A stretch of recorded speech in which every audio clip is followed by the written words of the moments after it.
بالأكبر المحبوب لك والمخصص بالشرف الأكبر في كل موطن من مواطن القرب ومظهر. واسم أبدانك في عبادك وساخق وسير الشارك لأهل ودادك. سيد الكونين وأشرف الثقلين العبد المحبوب الخالص المخصوص منك بأجل الخصائص. اللهم صل وسلم عليه وعلى آله وأصحابه وأهل حضرة احترامه من أحبابه. اللهم إنا نقدم إليك جاه هذا النبي الكريم ونتوسل إليك بشرف مقامه العظيم أن تلاحظنا في حركاتنا وسكناتنا بعين عنايتك وأن تحفظنا في جميع أعطارنا وتقرباتنا بجميع رعايتك وحسين وقايتك. أن تبلغنا من شرف القرب إليك وإلى هذا الحبيب غاية آمالنا وتتقبل منا ما تعرفنا فيه من نياتنا وأعمالنا وتجعلنا في حضرة هذا الحبيب من الحاضرين وفي طرائق اتباعه من السالكين ولحقك وحقه من المؤمنين ولعهدك من الحافظين. اللهم إن لنا أطماعا في رحمتك الخاصة فلا تحرمنا وزونا جميلة هي وسيلتنا إليك فلا تخيبنا. آمنا بك وبرسولك وما جاء به من الدين وتوجهنا به إليك مستشفعين أن تقابل المظلم منا بالغفران أن تقابل المظلم منا بالغفران أن تقابل المظلم منا بالغفران والمسيء بالإحسان والسائل بما سأل والمؤمل بما أمل وأن تجعلنا ممن نصر هذا الحبيب ووازره وآله وظاهره وعم ببركته وشريف وجهته أولادنا ووالدينا وأهل قدرنا ووالينا وجميع المسلمين والمسلمات والمؤمنين والمؤمنات في جميع الجهات وأتم راية الدين القويم في جميع الأقطار منشورة ومعالم الإسلام والإيمان بأهلها معمورة معنا وسورة واكشف اللهم كربة المقت البلايا وجعلنا يا رب في الحسن الحسين من جميع البلايا واجعلنا يا رب في الحسن الحسين من جميع البلايا وبالحرز المكين من الذنوب والخطايا وأتمنا في العمل بطاعتك والصدق في خدمتك قائمين وإذا توفنا فتوفنا مسلمين مؤمنين واختم لنا منك بخير أجمعين.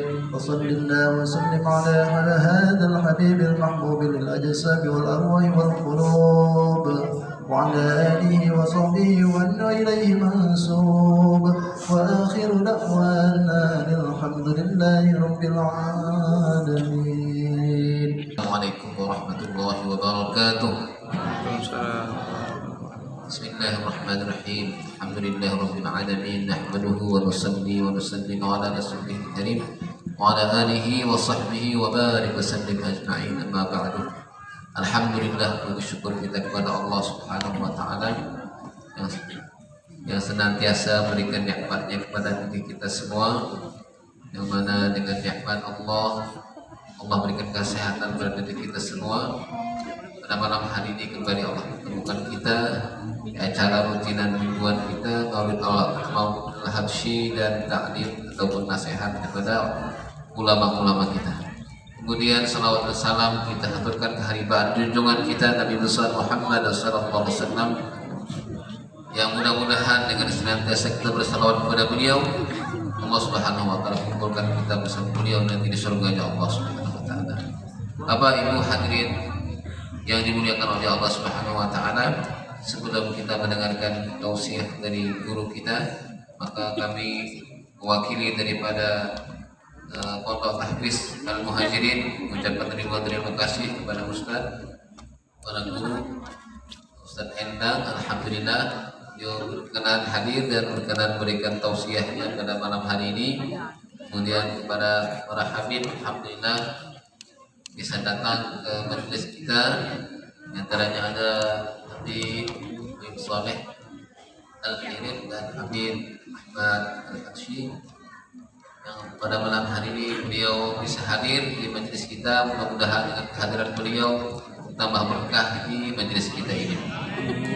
Kemudian kami juga mengucapkan ribuan terima kasih kepada para orang tua santri yang alhamdulillah sampai saat ini masih mendukung, mendorong kita bisa mengadakan majelis ini. Semoga dengan usaha beliau ini Allah Subhanahu wa taala balas nanti di akhirat. Amin ya rabbal alamin. Marilah sama-sama kita dengarkan tausiah dari guru kita, ustaz kita. Namun sebelumnya kita dengarkan dengan penuh tawajuh, buka mata, buka hati, buka telinga kita. Usahakan jangan ngobrol dulu ya anak-anaknya, dan dengarkan apa yang disampaikan ustaz kita. Mudah-mudahan yang beliau sampaikan bermanfaat bagi kita semua. Pada Ustaz kami bersiap.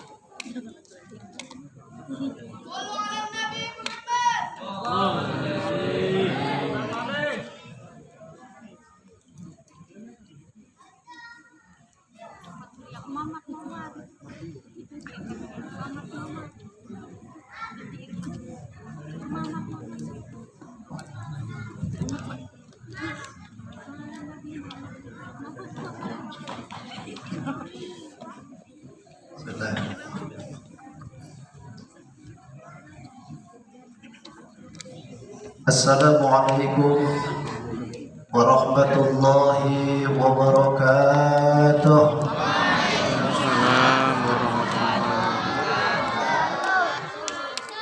Bismillah, alhamdulillah.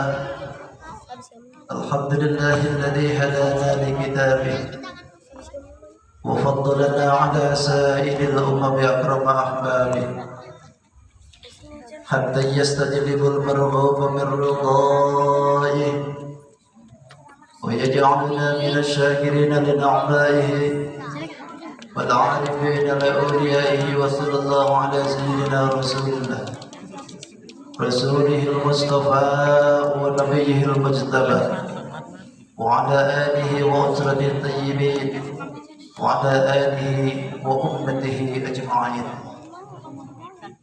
وقد قال الله تعالى في كتابه الكريم وهو أصدق القائلين أعوذ بالله من الشيطان الرجيم بسم الله الرحمن الرحيم يرفع الله الذين آمنوا منكم والذين أوتوا العلم درجات والله بما تعملون خبير.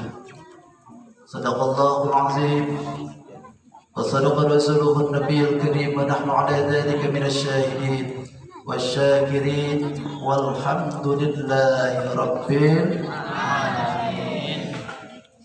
حضرة المكرمين والمكرمات وبالخصوص al-habaib yang sama-sama hadir yang ulun hormati, yang mohon maaf tidak bisa disebutkan satu persatu karena saking banyaknya, dan juga para tuan guru, para asatidz wa asatidzah, para ustadz wal ustadzah, para hujjaj wal hajjah, wabil khusus guru kita Ustaz Zobron, mudahan panjang umur, sehat selalu, amin.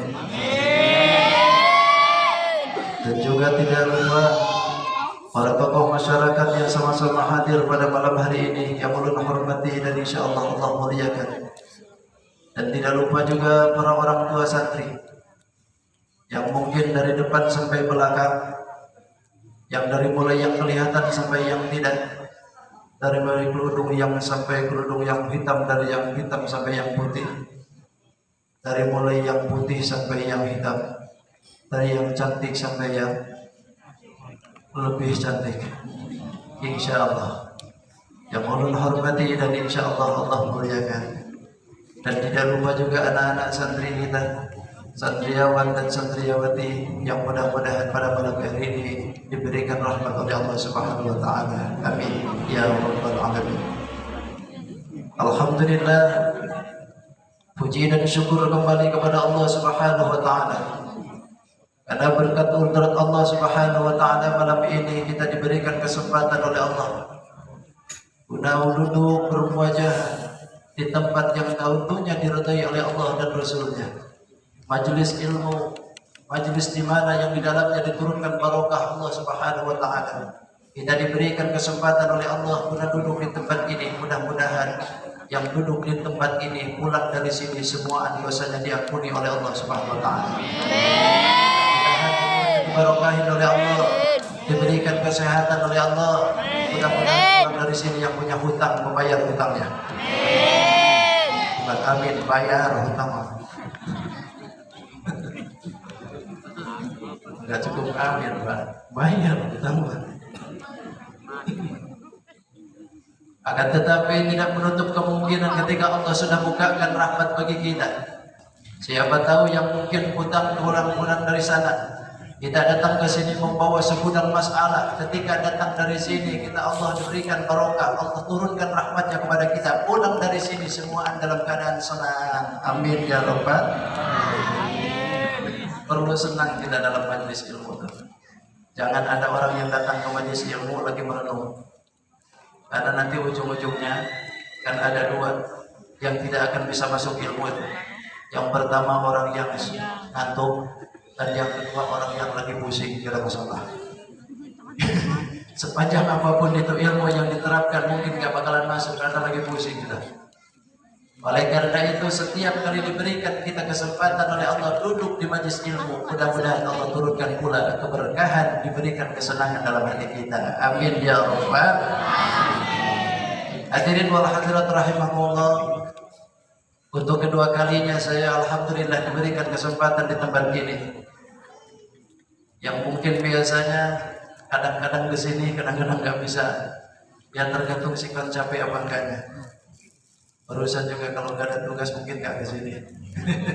Tapi alhamdulillah Allah berikan kekuatan, Allah berikan kesempatan kembali untuk bisa bermuajahah, bermunakah di sini dan sekaligus menjalin silaturahmi dengan jamaah al-muhajirin. Maka alhamdulillah dalam kesempatan ini mudah-mudahan apa yang disampaikan, apa yang dilontarkan, apa yang diucapkan oleh mulut ini senantiasa menjadi ilmu yang bermanfaat. Amin. Amin ya rabbal alamin. Baik hadirin wal hadirat rahimakumullah. Kita ini seandainya dihadapkan dengan ilmu, banyak sekali ilmu yang kita pelajari dalam kehidupan kita ini. Baik itu ilmu yang berdasarkan Qur'aniyah atau ilmu yang berdasarkan kauniyah, apalagi ilmu-ilmu yang di luar sana. Mungkin kita sudah mempelajari ilmu matematik, kita mempelajari ilmu IPA, kita mempelajari ilmu fisika, ilmu pelajaran semuanya kita pelajari semua itu.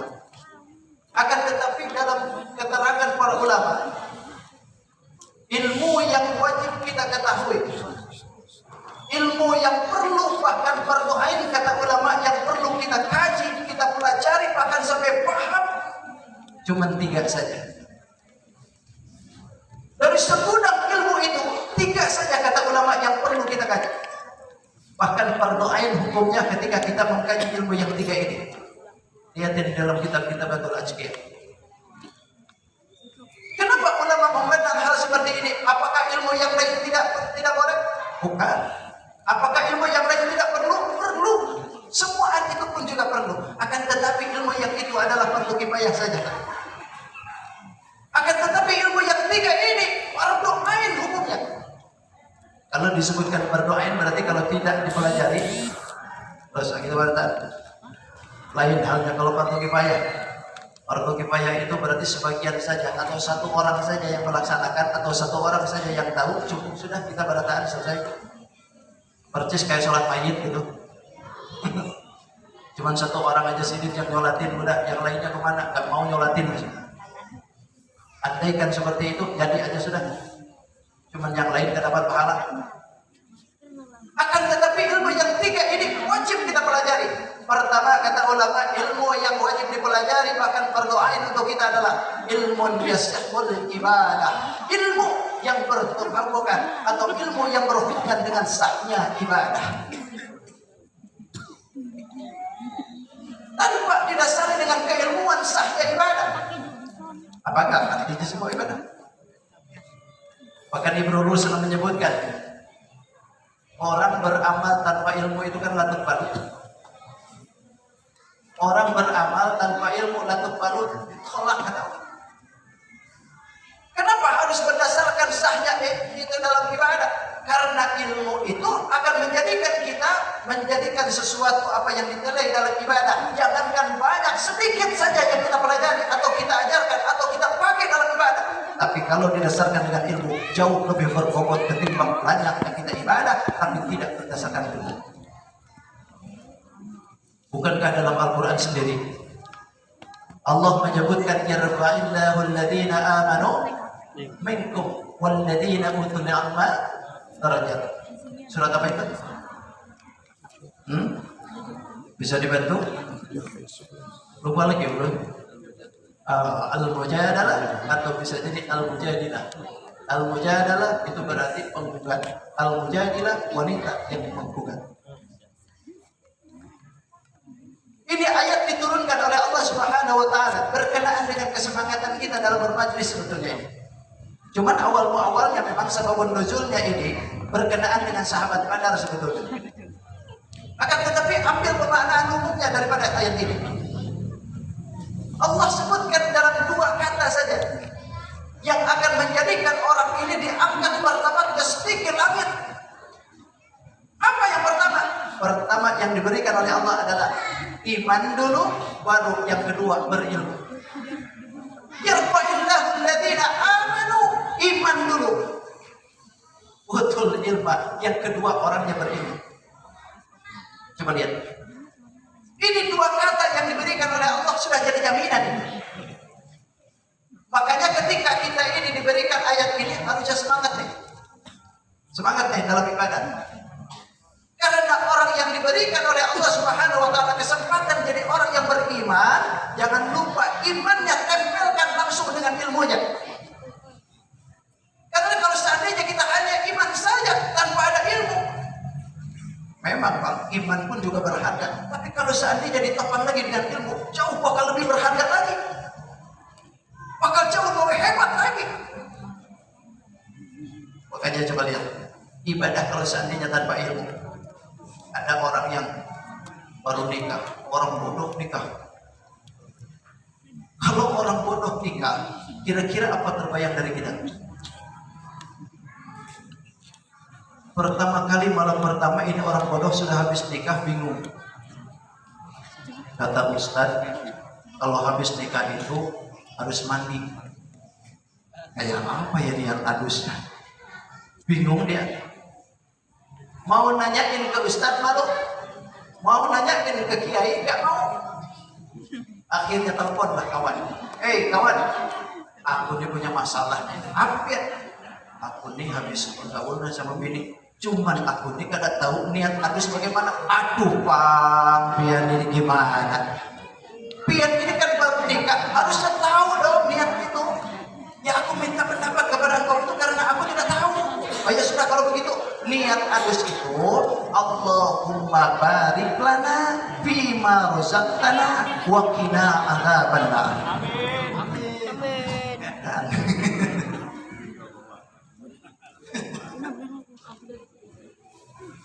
Ini orang bukan kasih solusi, rupanya yang diteleponin pun juga sama bumbunya.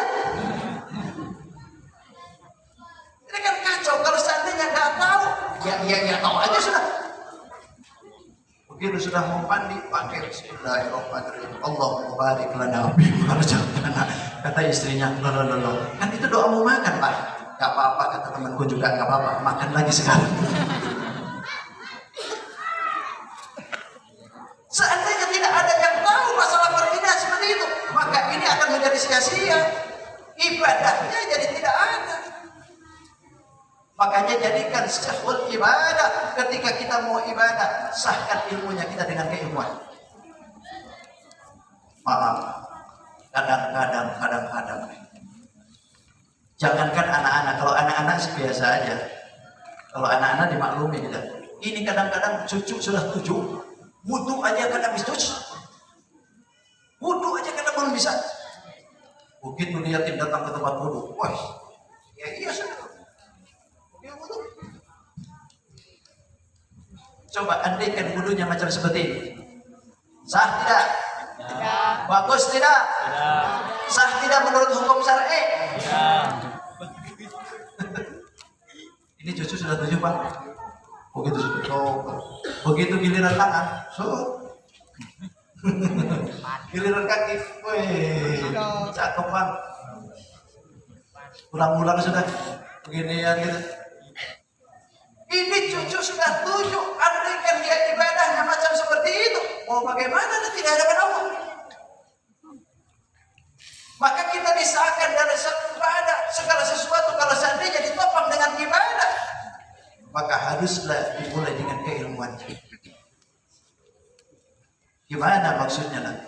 Kalau seandainya kita ibadah, ilmunya kalang kabut, ilmunya tidak ada, maka inilah yang jadi persoalan. Maka kata ulama, pantas ketika kita ini mempelajari satu ilmu, maka yang diwajibkan itu ada 3 saja. Pertama, yasihul ibadah, ilmu yang mengesahkan kita dalam beribadah. Yang kedua, ilmu yasihul i'tiqad, ilmu yang mengesahkan kita dengan i'tiqad, ilmu yang menjadikan kita sah untuk bertauhid dengan Allah. Kenapa ilmu ini diwajibkan bahkan diperdoainkan oleh ulama? Karena sejatinya kita ini ibadah kalau tidak mengenal Allah mau ke siapa? Makanya pantas Ibnu Rushd menyebutkan awwal wajibun 'alal insani ma'rifatun ilaihi biistiqali. Awal wajibun 'alal insan, awal yang pertama yang wajib bagi insan itu ma'rifatun ilahi, mengetahui Allah Subhanahu wa taala. Yang wajib diketahui pertama kali adalah Allah. Tanamkan Allah dalam dirinya, tanamkan nama kalimat Allah dalam hatinya, tanamkan sifat Allah dalam hatinya, karena tidak ada lagi yang disembah kecuali Allah Subhanahu wa taala. Kalau tidak ada sahnya dalam akidah, lihatlah, bukankah kita ini sekarang ini mempunyai problema yang sangat besar, di mana akidah umat Islam sekarang sudah mulai nakal, akidah umat Islam sudah mulai diobok-obok, akidah umat Islam sudah mulai dirusak lantaran karena pergaulan. Bukan tidak boleh kita gaul, akan tetapi pergaulan yang mana dulu? Makanya Nabi kan menyebutkan ayyahtaru mujalasata habibihi ala mujalasati ghairi, kan gitu. Engkau kalau seandainya tahu masalah cintanya dengan Allah dan Rasulnya, berarti harus memilih tempat dudukmu dengan siapa tempat dudukmu. Tempat duduk kekasih yang kau cintai lebih baik engkau pilih daripada tempat duduk yang lain. Itu artinya siapapun kawan kita, kalau seandainya kawan itu membawa dampak baik buat kita, maka itulah kawan kita. Tapi kalau seandainya kawan itu membawa dampak buruk buat kita, justru inilah yang harus kita hindari. Pilih tempat duduk yang disayangi oleh Rasulullah, pilih tempat duduk yang disenangi oleh Rasulullah, pilih tempat duduk yang mana Allah turunkan rahmat di dalamnya. Kan ada peribahasa orang tua. Orang tua kan sudah memberikan bahasa. Memang orang tua ini kadang-kadang tidak tahu masalah hadisnya ini, tapi orang tua sudah memberikan bahasanya. Kata orang tua, andaikan engkau itu bukan tukang minyak, tapi kalau engkau dekatnya berkawan dengan tukang minyak, paling tidak bau-bau minyak aja ada. Kan begitu? Kalau seandainya kita tidak punya minyak, tidak beli minyak, tapi kawan kita tukang minyak, paling tidak bau-baunya ada. Kan begitu? Wangi ada karena kawan kita adalah tukang minyak. Tapi kalau seandainya kawan kita itu bukan seperti itu, maka bisa jadi apapun yang bentuknya pasti kita tahu. Maaf, kawan kita tukang gaplek, tukang main, paling tidak kita ini tahu apa yang dia mainkan. Balak 2 kan, balak 3, balak 6, kio-kio, gaplek, remi, hah? Gaul dong. Kita tidak mabuk, tapi kawan kita ahli tukang mabuk. Paling tidak apa yang diminum pasti tahu. Kita memang tidak bergaul masalah itu, tidak pernah mabuk minuman, tapi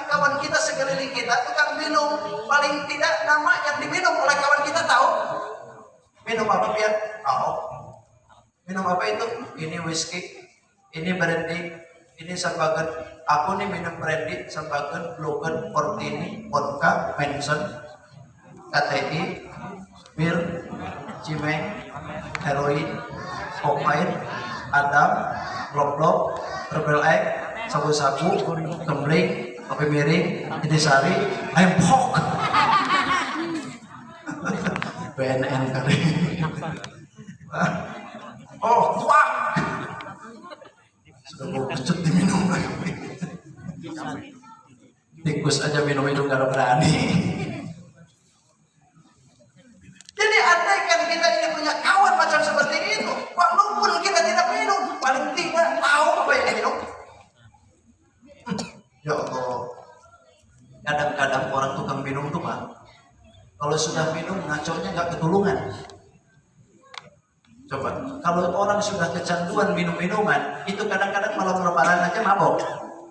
Malam lebaran Pak mabok. Habis mabok masuk masjid, takbiran di masjid. Allahu Akbar, Allahu Akbar. Luar biasa kata saya, wow.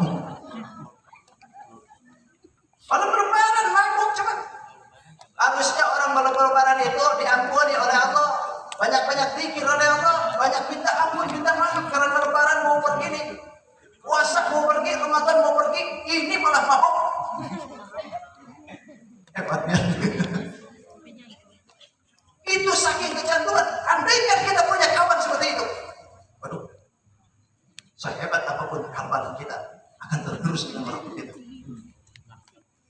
Makanya pilih siapa yang akan dijadikan kawan oleh kita. Karena ini akan menjadikan antara kita.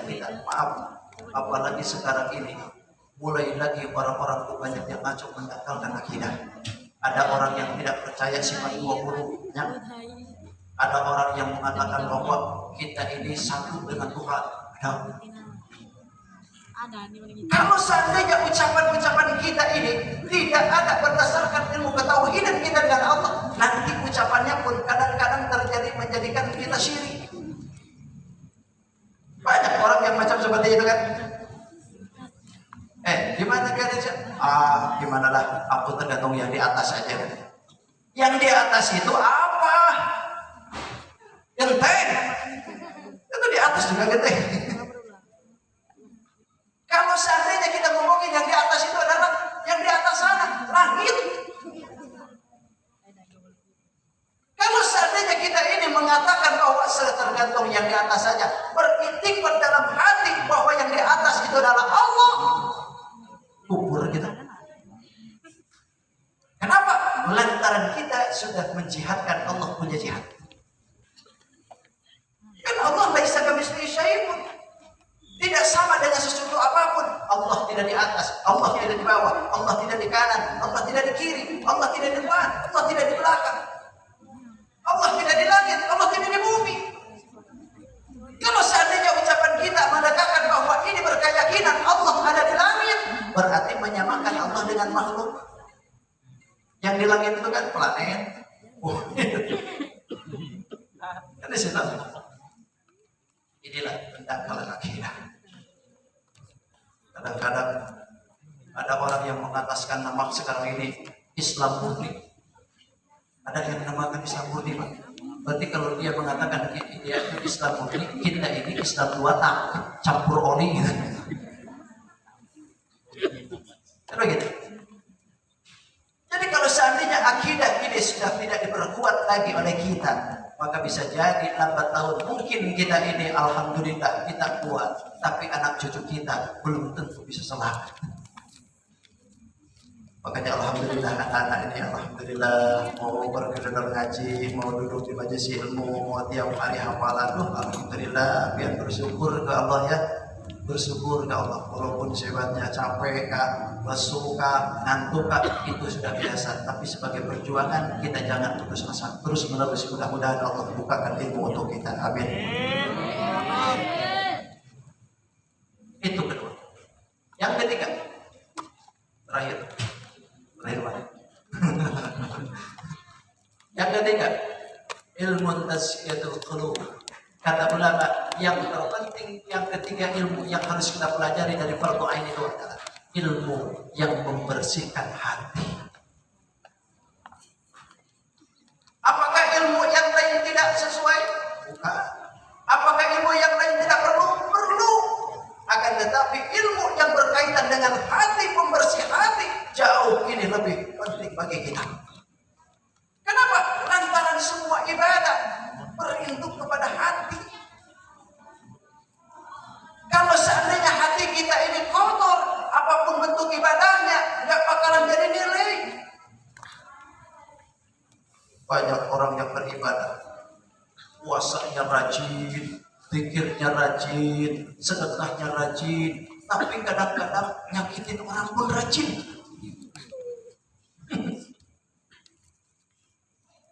Kenapa tidak boleh seperti itu? Lantaran sumber yang paling utama dalam keilmuan itu adalah akhlak.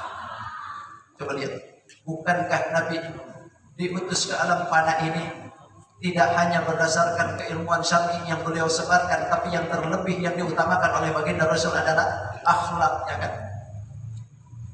Innama bu'istu liutammima makarimal akhlak. Sesungguhnya aku diutus oleh Allah untuk penyempurnaan akhlak.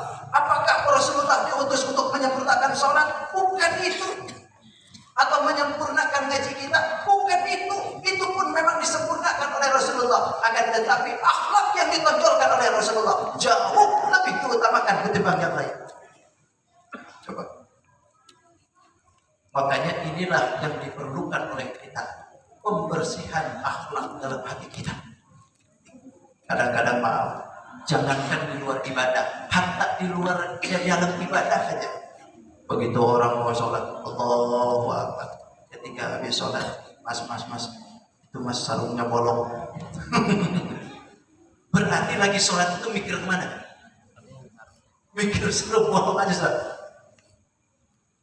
Ini dari tadi kalau seandainya kita berpikiran negatif melulu, nggak bakalan ada yang beres hidup tuh. Saya teringat Buya Hamka itu. Dalam kisah Buya Hamka itu ada yang nanya, Buya, aku ini mau bertakun gitu. Kenapa biar? Kata beliau itu begini, aku ini kemarin habis dari Mekah ya Buya. Ternyata Buya di Mekah itu pelacurnya juga banyak. Langsung kaget Buya Hamka. Gitu kan? Iya. Jadi di Mekah pun pelacurnya banyak ya. Kata Buya Hamka, aku ini kemarin habis dari Amerika. Ternyata di Amerika itu nggak ada satupun pelacur.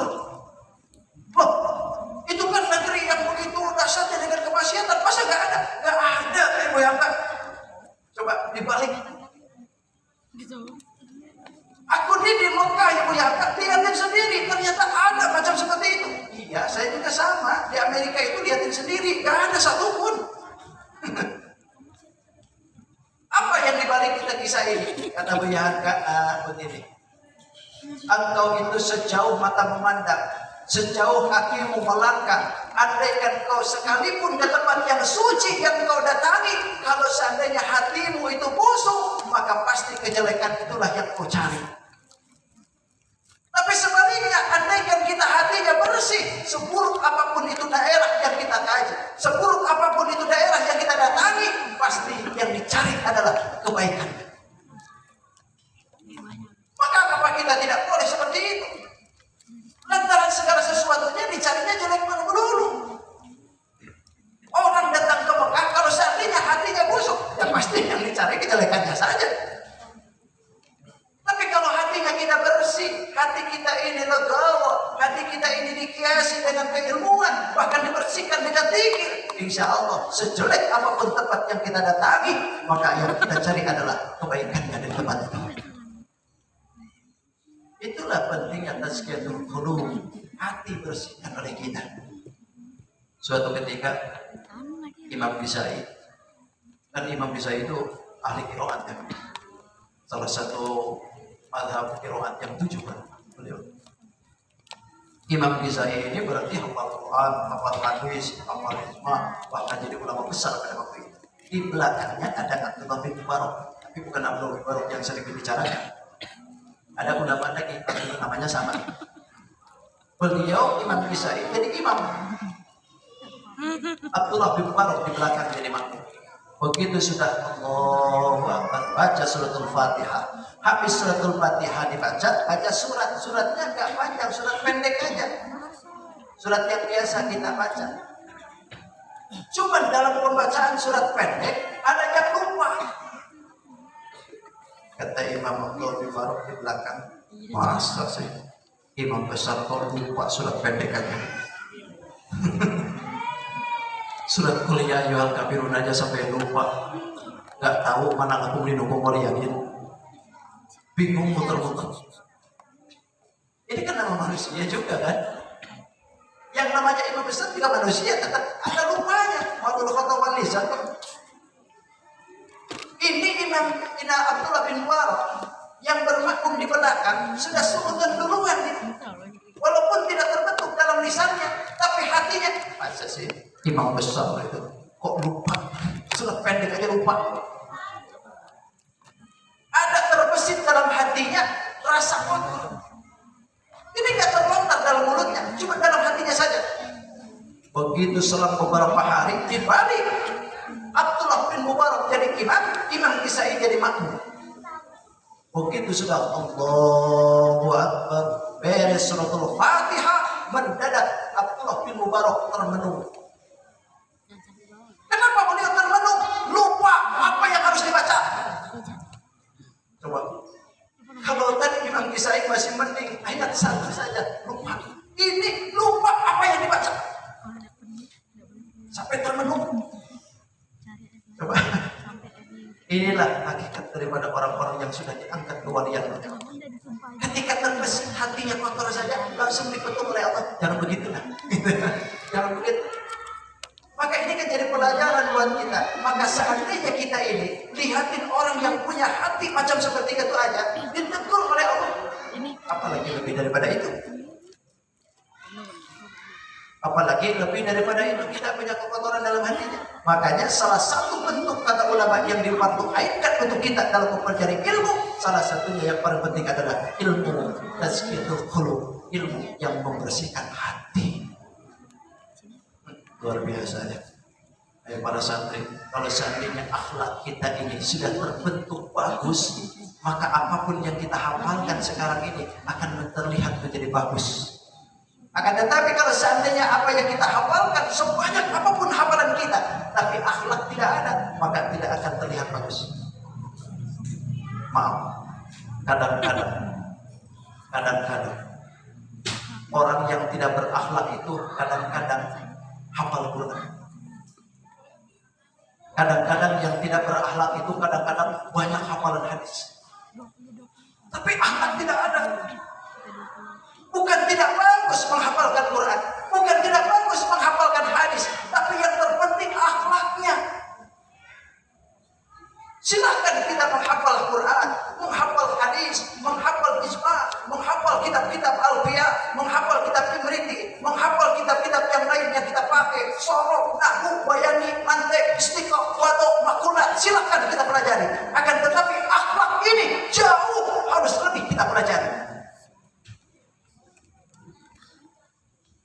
Coba lihat, ada namanya seorang Ibnu Mas'ud. Ibnu Mas'ud ini kan orangnya pendek kecil aja. Tapi lihatlah dari Ibnu Mas'ud ini ribuan hadis keluar dari mulutnya. Padahal Ibnu Mas'ud ini orangnya biasa-biasa saja. Bahkan termasuk ahli sumpah kan beliau. Salah satu orang yang di emperan ini. Tapi luar biasa. Rasulullah memberikan hadisnya itu dihafal oleh beliau. Bahkan ribuan para ulama mengambil hadis daripada mulutnya Ibnu Mas'ud. Apa yang dilakukan oleh Ibnu Mas'ud ketika masa dengan Rasulullah? Tidak lain adalah satu pertama ini akhlaknya nih. Akhlaknya Ibnu Mas'ud itu kalau Rasulullah masuk ke masjid kah, masuk ke rumah kah, itu sandalnya diambil. Kalau mau masuk ke rumah, berarti sandalnya kan posisi begini. Begitu keluar, pasti harusnya begini. Ini Ibnu Mas'ud itu begitu. Begitu masuk, sandalnya diambil, dibalikkan. Masuk ke masjid, sandalnya diambil, dibalikkan. Jadi keluarnya Rasulullah itu langsung pakai. Tiap hari Rasulullah itu digitukan oleh Ibnu Mas'ud. Sampai Rasulullah mengangkat tangan gini. Siapa yang melakukan seperti ini? Walaupun Rasulullah tidak tahu bahwa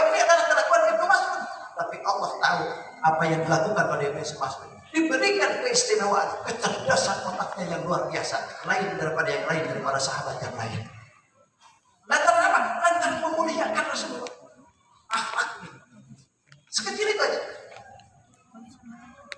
Makanya kadang-kadang kalau santri sekarang ini yang paling banyak itu kan pelajaran kalau santri sekarang. Lain halnya kalau santri tempo dulu. Kalau santri tempo dulu itu biasanya yang paling banyak itu berkhidmat. Beda memang. Tapi nggak apa-apa, silakan saja. Akan tetapi hasil yang didapat itu kadang-kadang jauh berbeda dengan orang-orang yang berkhidmat. Dulu di saya itu ada pondok pesantren Kelantan. Kiai saya itu ya sudah terkenal di Jawa Barat itu, beliau ini karakteristiknya karakter wali itu. Karena memang sudah keilmuannya sudah terbangun. Itu santri itu kalau datang ke situ kadang-kadang jarang ngaji. Sekali yang ngaji itu jam 1 malam. Coba, ini kan aneh. Jam 1 malam, itu tuh bentungan, tong, ketik kali ngaji. Rampung keluar semua santri, duduk di masjid semua, ngaji sampai subuh. Habis itu ya ada ngaji lagi. Jarang ngaji. Kadang-kadang ada seorang santri dari orang Pelabuhan Ratu. Ada orang dari Pelabuhan Ratu nih.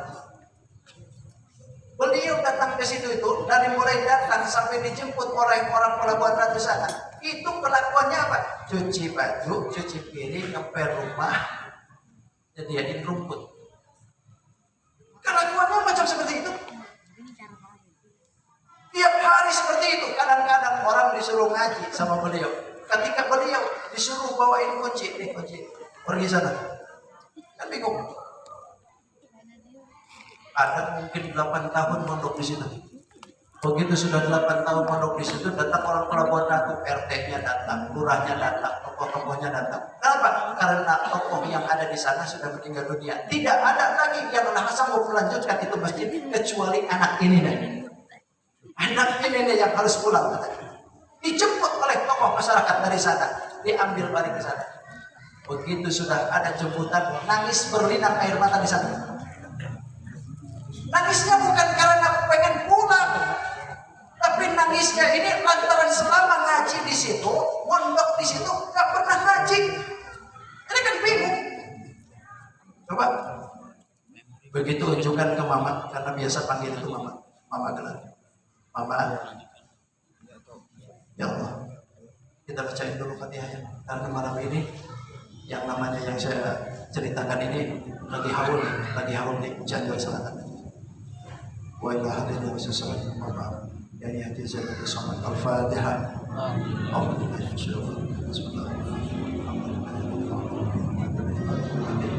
Iya na'budu wa iyyaka nasta'in ihdinas siratal mustaqim siratal ladzina an'amta 'alaihim ghairil maghdubi 'alaihim. Malam ini malam terakhir haul ini. Kalau di sini kan ditutup awal, kalau di sana dibuka. Awalnya dibuka tutup. Biasanya 5 hari itu sampai malam ini terakhir. Nah beliau itu begitu sudah diunjukkan ke situ, mama aku ini dijemput sama masyarakat disuruh balik. Kata mama, kenapa nangis? Pulang terserah. Mama bingung aku. Nanti kalau datang ke sana apa yang harus aku pelajari? Ketika masyarakat meminta didatangkan untuk menjadikan kita ini bertausiah, apa yang harus aku ngomongin? Oh, itu yang kamu khawatirkan. Duduk sini gitu. Ambil nasi. Gini-gini nasinya. Kata apa yang beliau baca? Kata beliau, nih makan. Dimakan tuh nasi sekepalanya. Buka mulut. Sudah di mulut. Telan. Coba diludahin. Suruh ditelan. Begitu sudah ditelan, kata mama, sudah sekarang waktu mau balik aja sih. Balik. Seminggu gak berani keluar. Datang ke rumah gak berani keluar nih. Disuruh ngimamin aja gak mau. Pokoknya seminggu, 2 minggu di rumah, diam aja di rumah, kadang berani. Sebulan kadang, sampai sebulan katanya, 40 hari, gak berani keluar, diam aja di rumah. Begitu sudah ada acara maulid pada waktu itu, yang harus berbicara itu adalah beliau. Mau tidak mau harus keluar. Sudah diumumkan di speaker bahwa yang berbicara adalah Kiai Haji Zainuddin. Mesti harus keluar. Akhirnya keluar. Begitu sudah keluar, apa yang terjadi? Beliau bercerita sendiri bahwa mulutnya itu kayak radio aja. Begitu di setel, langsung lagi. Ilmunya keluar, hadisnya keluar, Qurannya keluar. Semua apa yang diceritakan itu pas dengan ketentuan yang ada di dalam kitab. Masya Allah. Ini berkah berkhidmat. Bukan dari segi banyaknya ngaji sebetulnya, cuma khidmahnya yang dengan didasari hati yang ikhlas. Akhlak yang tulus, akhlak yang bagus didatangkan kepada guru, sehingga guru pun mungkin tengah malamnya mengangkat tangan. Justru inilah yang harus diharapkan oleh kita. Karena sejatinya santri sehebat apapun, ketika gurunya hatinya sudah terluka dengan apa yang kita lakukan, maka di situ kadang-kadang ilmu kita terhalang oleh Allah. Hebat luar biasa. Ngaji enggak, apa-apa enggak, disuruh aja. Nyuci pakaian, nyuci piring, apa dan tapi begitu balik, luar biasa. Sekarang pesantren besar di Pulau Banda. Padahal dulunya enggak ngaji. Tapi kalau pian jangan-jangan ya, jangan begitu. Enggak ngaji aku nih nungguin diludahin aja usah sauron. Jangan begitu. Beda lagi kalau itu ludahnya mustajab, kalau kuyan diludahin ulun mati. Lain sudah kalau kita nih, betul. Karena apa yang diomonginnya kadang-kadang beda gitu nih. Bismillah orang tua dulu dengan orang tua sekarang beda. Bismillahnya sama, kalimatnya sama, bahkan pasti orang sekarang kadang-kadang. Tapi lihatin mustajab doanya. Kalau orang sekarang Bismillah itu cakep bener tak? Bismillahirrahmanirrahim. Makanya hurufnya pun keluar semua. Orang tua dulu itu kadang-kadang mengucapkan Bismillahirrahmanirrahim. Bismillahirrahmanirrahim. Tapi lihat mustajab doanya. Walaupun cuma Bismillah, orang kadang-kadang bisa terbang. Cuma Bismillah doang. Itu lantaran karena Bismillahnya menjiwai. Akhlaknya sudah dapat, Bismillah pun senang. Maka karomah pun didapat. Kan begitu. Ada jenderal perang dulu kan. Siapa jenderal perang Rasulullah siapa? Salah satunya adalah Khalid bin Walid. Khalid bin Walid ini kalau peperangan tidak pernah terkalahkan. Bahkan suatu ketika melawan Rasulullah pun kalah Rasulullah. Di mana? Perang Uhud. Perang Uhud itu kan jenderal musyrikinnya pada waktu itu Khalid bin Walid. Lantaran Khalid bin Walid itulah muslimin jadi kocar-kacir. Tapi ketika Rasulullah melihat kelakuan Khalid bin Walid ini, Rasulullah mengadakan tangan, berdoa kepada Allah Subhanahu wa taala, meminta kepada Allah supaya Khalid bin Walid dimasukkan hatinya ke dalam Islam. Dan akhirnya kan dijawabnya. Ketika sudah jadi muslim, Khalid bin Walid itu bismillahnya pun mantap. Segala sesuatunya itu bismillah. Bahkan suatu ketika ada orang Yahudi dengan Nasrani datang ke Khalid bin Walid. Hai Khalid. Ada Khalid di sini. Khalid bin Walid ditanya. Kata orang Nasrani, engkau kan sudah berkata bahwa Islam itu mulia, betul? Islam itu hebat, ya. Islam itu tidak tertandingi, ya. Coba buktikan kepada kami kalau memang Islam itu hebat. Kalau engkau bisa membuktikan apa yang kau katakan tadi, kami akan masuk Islam. Kata Khalid bin Walid, udah dah jangan banyak bicara. Sini, datangkan aku racun. Datangin aku racun, kata. Racun pun samun khatir, racun yang sangat mematikan. Benar kan? Benar, ayo datangin sini. Didatangkanlah oleh orang Yahudi racun. Begitu sudah ada di hadapan Khalid bin Walid langsung ambil. Kata Khalid bin Walid, Bismillahirrahmanirrahim. Diminum. Begitu habis diminum, Khalid pergi. Heran orang, kok nggak ada apa-apa, nggak ada efek. Racun yang mematikan yang harusnya jangankan sejam 2 jam, 1 menit pun tidak harusnya mati. Ini Khalid bin Walid tidak apa-apa. Lantaran dibarokati Bismillahirrahmanirrahim. Yakin Khalid bin Walid dengan kemuliaan Bismillah, akhlaknya bagus. Bismillah pun senang dengan Khalid bin Walid. Akhirnya racun yang mematikan sekalipun Khalid bin Walid tidak ada efek. Akhirnya orang Yahudi, orang Nasrani pada waktu itu masuk Islam lantaran lihat Khalid bin Walid masuk racun. Coba, tapi pian jangan coba-coba nanti minum racun. Bismillahirrahmanirrahim. Kalau pian baca Bismillahirrahmanirrahim minum racun, udah nggak mau pian deh. Lain tak sih tak.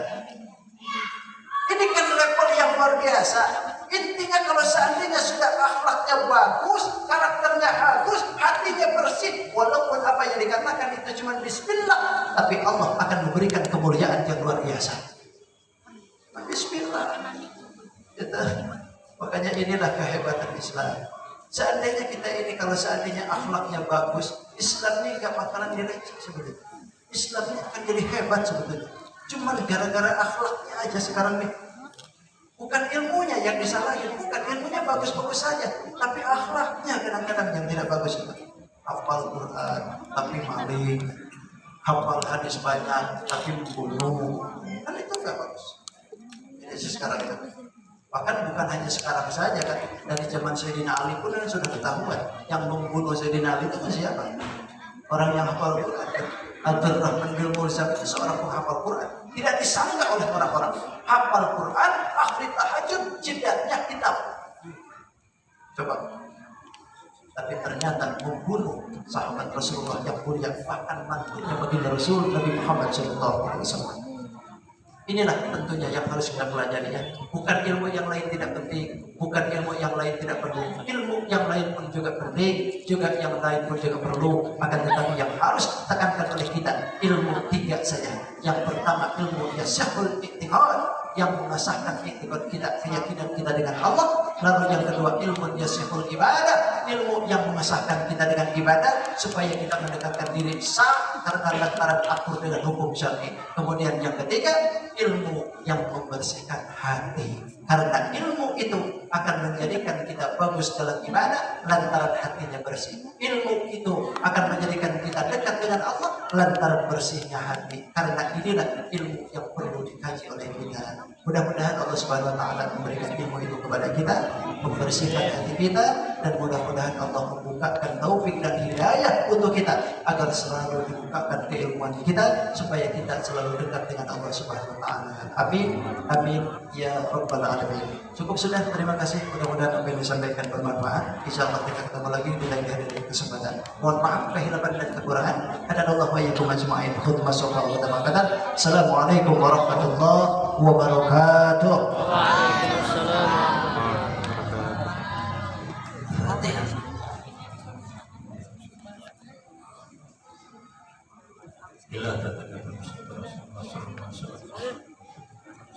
Al-Fatihah.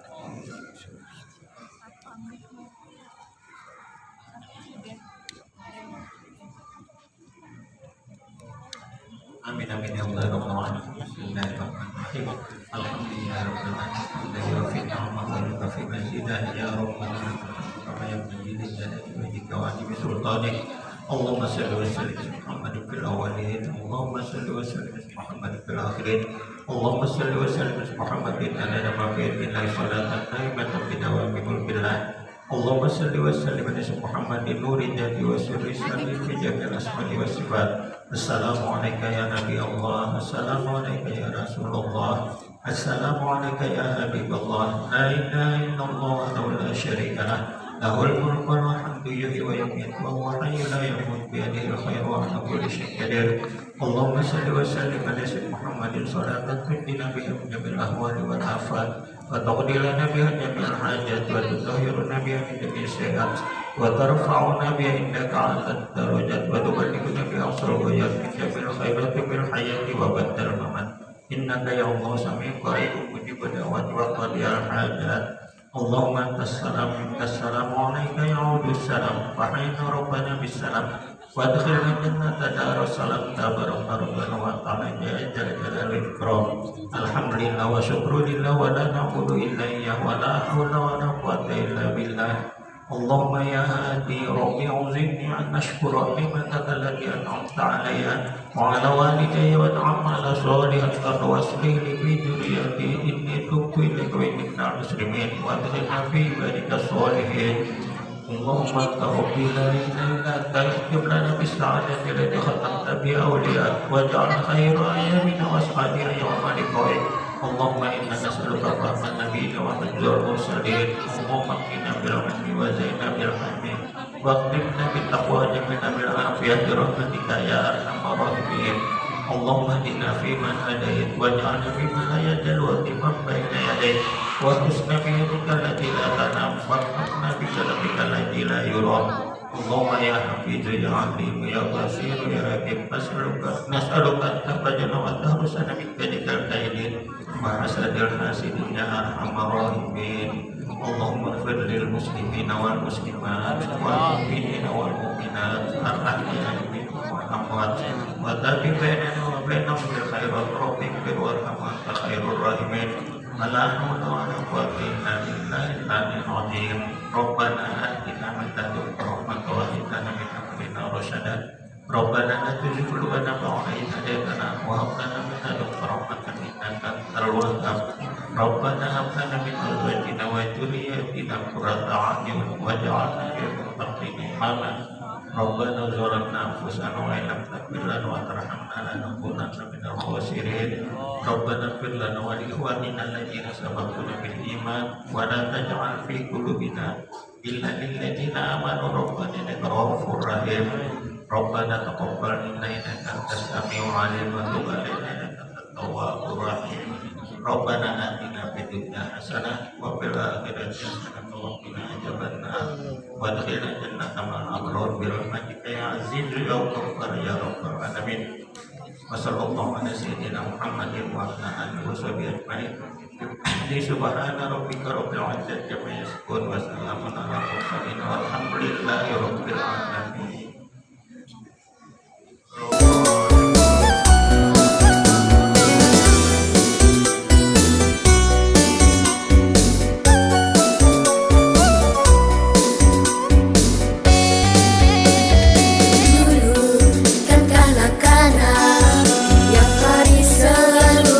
Lantunkan hati suara indah agung terdengar membahana.